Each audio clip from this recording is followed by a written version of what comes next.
guys, welcome back.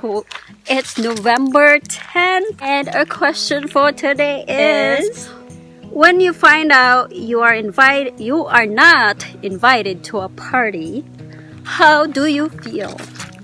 If it's a wedding or that is your sister's wedding, maybe I would feel awful.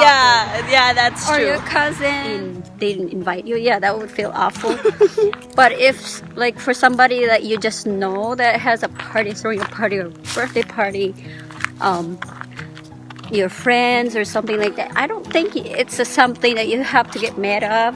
Yeah, oh well, I'm happy for them that they get to get a party. That's a good point, though. It's just not just any party. I mean, I guess if it's like a close relative or a close friend and they didn't invite you, I guess that would feel different.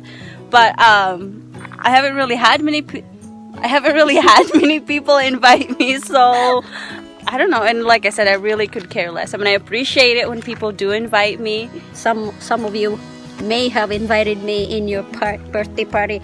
I'm sorry if I didn't go because I am just, especially my husband, he doesn't go out for those stuff because he's very shy. Can you believe that? And I am shy too.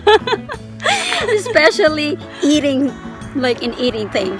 But for you guys that invited me and I came to your party, I have a good time, and if I didn't go, I'm very, very sorry. Anyway, so let us know what's your answer for today's question, and we'll see you guys Next tomorrow. time. Tomorrow. Bye. Bye-bye. Girls.